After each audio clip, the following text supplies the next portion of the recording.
Hello everyone, at nandito tayo sa Manila Auto Salon at syempre day 1 kasama uli natin si Sir Donnie Ochoa. Yes! Ayun. Magandang hapon, magandang araw po sa inyo lahat. Nice to see you, please sir. Ayun, almost lagpas 1 year na huli kitang na-vlog sir. Right. Then syempre sir, We normally visit Thursdays talaga eh. Para bagong bukas, and then konti pa tao. Basta opening, doon ako parati nagpupunta eh. Then Sir Dominic, regarding po pala sa mga car or sa mga brand, sa car na lang po muna, ano po pala yung prefer nyo? Parang mga sports car or parang mga van? Ano Mga po ba? lumang auto ko eh. I go for the old cars talaga. And then vintage cars. But yun, for daily, ano talaga ako yan? Mga pickup. Pickup, the usual cars that we use. Yung pickup, mga SUV. SUV. Pero ang collection ko talaga lumang auto. Lumang kotse. 90s, 70s, 60s. Then kapag sa mga brand naman sir, ano yung particular na inaano nyo sir? Binibili or kinokollect sir? Nothing in particular. Pero yung, like for everyday, I'm a Toyota boy. Toyota. For everyday. But yung mga autong kinokollect, nothing in particular. Basta kung ano yung, well, you know what's important is kung what matches your character. What you really like. Hindi yung what money can buy. You have to know, marami kasing kaya ng bumili anything you want eh. Ayun nga. But it's the passion, it's you can talk about it all day. Doon mo makikita yung difference ng car guy ngayon. Nice. Then sir, regarding po pala sa event na to sir, sa day 1, nakapag-ikot na po ba kayo sir? Roughly, yung mga first part pa lang. Pero dito naman tayo, ito yung mga sinusuportahan natin. Of course, yung KYB, Jaos, Metro Mariwasayan, mga kaibigan natin. Tsaka itong Sleek Autoworks. Sila ang abangan ninyo kasi yan ang gagawa ng ating next year. Abangan nyo na lang. Abangan nyo na lang. Then regarding po pala sir, syempre kilala kayong artista, then yung abot kami ng pangarap. Ayun kasi yung na-interview ko before, di ba sir? And sir, sa tinagal-tagal ng show sir, ano pala yung moral lesson na as celebrity or as individual na ano nyo pa rin, na gain sir sa teleserye sir? At the end of the day, we just have to be grateful sa buhay. Grateful, magpasalamat tayo sa biyaya. After the pandemic, people tend to, I'm not saying everyone, but naging entitled yung ibang tao, yung pag hindi na ibigay, magrereklamo na. Or alam mo yun, let's work hard. Work hard and be grateful kung anong bibigay ng Diyos. Kasi hindi lahat para sa atin. Diba? So if you're thankful kung anong meron tayo, magiging kampante ka at magiging masaya. If hindi ka kampante kasi you'll want more, and once you don't get it, nandun na yung ang dami ng sumusunod eh. Pumapasok na yung kasamaan. I'm pertaining to the show. Yes sir. I'm pertaining also to real life. Kapag hindi mo nakuha yung gusto mo, iinit ulo mo, magagalit ka sa ibang tao, magagalit ka na sa buong mundo. I'm guilty of that sometimes. But I have to be reminded by myself na meron akong kotse, big body ko, na Corolla, na pag every time I feel that kailangan kong bumalik sa pinanggalingan ko, or it keeps me level-headed, bumabalik ako sa auto na yun. Para minamaneho ko siya, ito yung auto ko nung college ako, ito yung auto na nag-uumpisa ako, ito yung auto kumita ako, ito yung auto kasama ko sa hirap at ginawa. So, yun yun. If meron akong ganyan na, kumbaga, sa sarili ko na, ibinabalik ko sa sarili ko na, okay, ito yun. Dito ako nanggaling, dito ako nag-umpisa. Hindi ko pala kailangan ng mamahaling auto. Dito lang masaya na ako. Syempre, It's hard to explain, but yun lang, yung parang lately I've been buying parts for the car.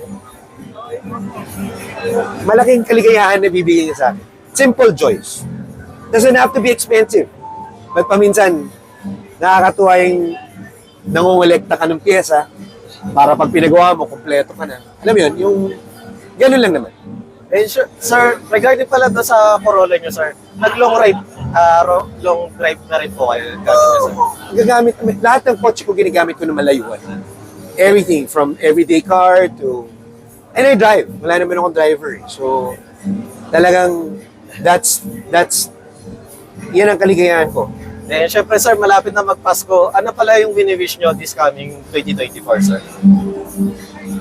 This end of the year or next year, 25? Ngayong Christmas muna, sir. Wala akong good health. Ano talaga, bandang uli, kahit ang dami nating kotse, hindi natin madadala sa hukay yan eh. Ang importante, kailangan ko tumagal ako sa mundo para maalagaan ko yung anak ko. Then, syempre, I want to share my passion. I want to share also yung kaalaman ko sa auto, magmaneho together with him, magmotor together yung anak mo na lumalaki. Yun ang importante. and syempre, ano ina-expect nyo for next year, sir? Just in case. Sa Sa 2025, sir.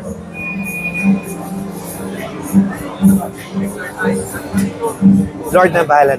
Si Lord na bahala. I can't say eh. Siya lang may hawak nito eh. Tama. Malay mo, huling araw ko na. Diba? Wag naman, sir. Hindi naman ha. Hindi natin alam. Kaya nga, But the main point is, you're happy. Yes, sir. As long as you're kontento ka sa buhay, masaya ka, handa ka anytime. Tama. Diba? Kapag hindi ka kontento, And sir, last question, sir. Any business na gusto nyo i-plug, sir, or any promote na, ayun, sir? well, may niluluto rin kami na food business. So hopefully, you support it. You support it within, hopefully, early next year. Early We next will promote it. So, yun. Thank you so much. Hindi ko pwede sabihin pa. Ay, sige, okay lang, sir. But abangan nyo, masarap yun. Thank you once again, Sir Dominic Ochoa. Thank you so much also. God bless you.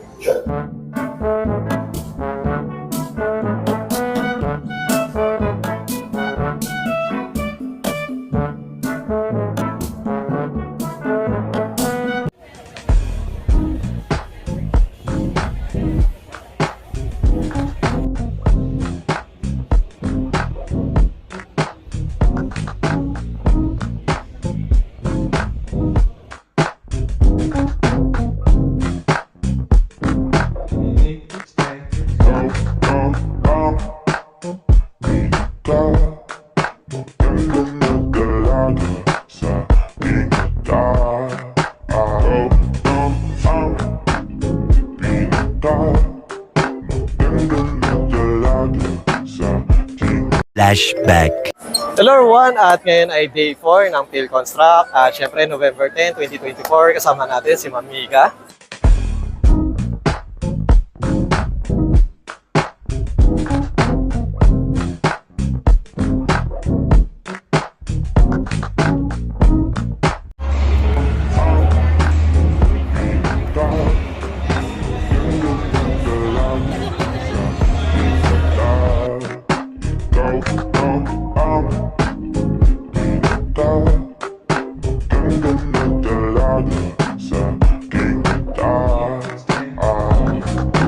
Daming manlulok sa paligid sa daan. Hinay-hinay lang at baka puso mo'y paglahuan. Daming manlulok.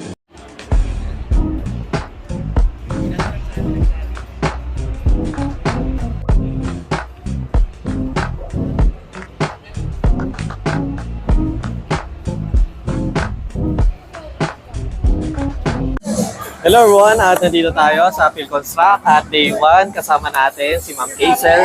Hello!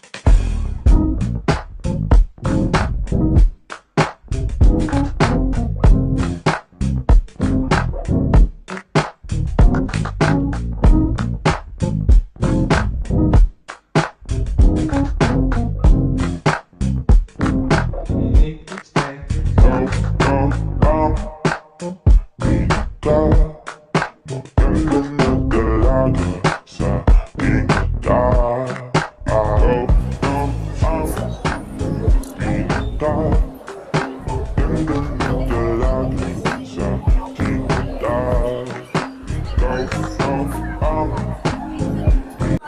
Hello everyone, at nandito tayo sa World Trade Center at first day ng PIMS at kasama natin si Ma'am Kay.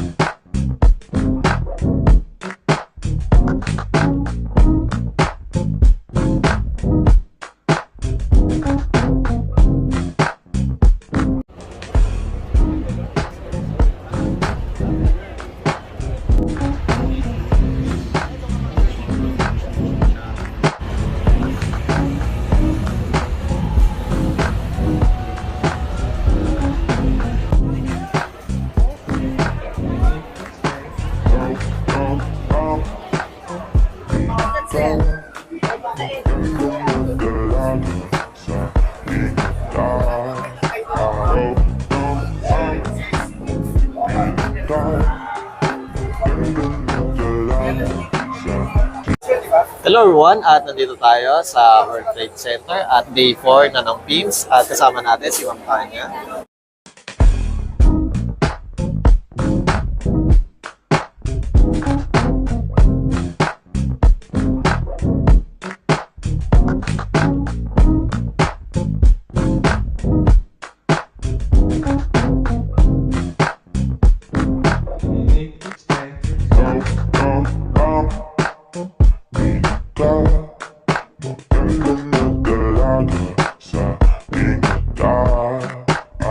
Hello everyone, at nandito tayo sa SMX at day 3 na ng EVAP. Kasama natin si Ma'am Hazel.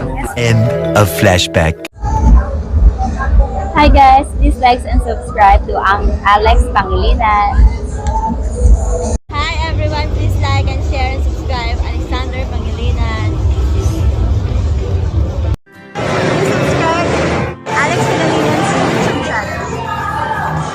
Hi, please do like, share and subscribe Alex Pangilinan YouTube account.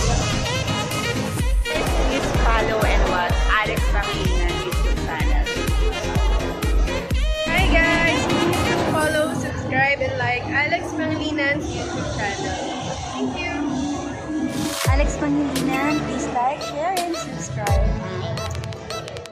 Hello everyone! Please like and subscribe to Alexander Pangilinan YouTube channel.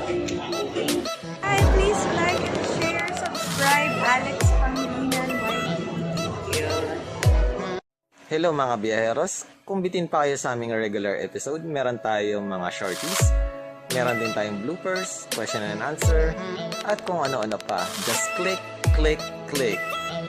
Click nyo na, huwag nyo na kayo pinch. Hello everyone, at nandito tayo sa Manila Auto Salon at syempre day 2, November 15.